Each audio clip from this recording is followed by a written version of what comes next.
શું formal education? તો મને કે ના, હું તો આર્ટ ક્રાફ્ટના કોઈ કોલેજ કરી નથી, પણ હું જે વર્ષો સુધી મેં જે ક્રાફ્ટ સાથે કામ કર્યું, એમ્બ્રોઇડરીમાં કે ફ્લાવર ડેકોરેશનમાં કે દીવા કે મીણબત્તી કે બધામાં, એનો મારો અનુભવ હતો. અને પછી હવે હું એકદમ ફ્રી હતો અને મને મન થયું અને મેં કામ કરવાનું શરૂ કર્યું.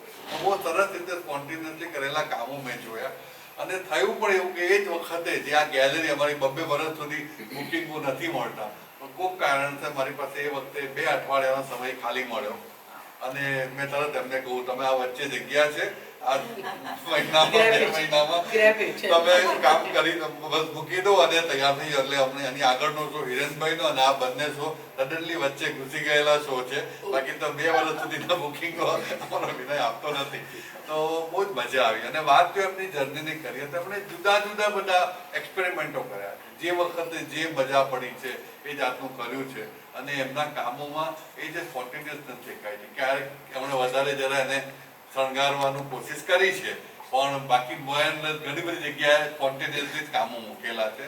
એમાં એમણે જે વાગલી ખાવી છે, જાપાનીઝ ટેકનિકને વાપરીને જે એના ત્યાંની વસ્તુને કરી છે, પરંતુ બેસ્ટ વર્ક બહુ જ સરસ રીતે જોયું. એટલે મેં એવું ચોક્કસ જ એમને કહું કે 2-3 વર્ષે એ ટેકનિક ઉપર, એ સ્ટાઇલ ઉપર આખો સોલો થાય એટલું કામ કરો. જુદા જુદા એક્સપેરિમેન્ટ ના કરો. એમણે કંઈક કેલિગ્રાફી ગોવામાં કર્યું ને બોમ્બેમાં કર્યું ને કંઈક જુદા ઇવન ફ્રેમોમાં બી એમણે અમદાવાદની બી છે ને ભાવનગરની બી છે ને પ્રદેશની બી છે, જાતની બધી છે મૂક્યું છે. પણ બધી જ વસ્તુ એક એમની ડિઝાઇન સેન્સને કારણે બહુ સરસ રીતે જાય છે. મને છે ને અત્યારે આ જગ્યાએ તમારા સાથે આ કામ જોતા અને મને આપણા હસમુખ પટેલ આર્કિટેક્ટ યાદ આવે છે. હસમુખભાઈ રિટાયર થઈ ગયા એટલે બી મને લગભગ બધું સંભાળવા માંડ્યું ને બધી ઓફિસમાં બેસીને કંઈક કર્યા કરે, ચિત્રના ભમરડા બધું કર્યા કરે. પછી મને મળે આવી તો કોઈક શોમાં વાત થઈ તો મને કે ના હું કરું છું એમ કે તું ઘરે જોવા આવો. એટલે એક દિવસ સાંજે હું એમના ઘરે ગયો, જોયા તો મને મજા પડી. મેં કહું તો સરસ છે.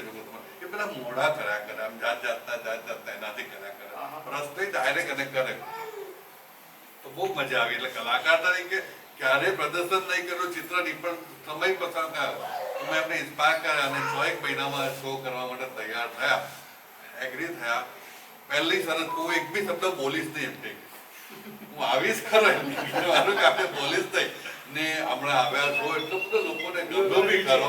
અને વ્હીલચેરમાં જ આવ્યા, વ્હીલચેરમાં જ આવ્યા, કશું બોલ્યા નહીં, ખાલી એટલું બોલ્યા બસ. આ મને તો ખબર નહોતી પણ આને બહુ થયું એટલે મેં શો કર્યો છે બોલી દીધું.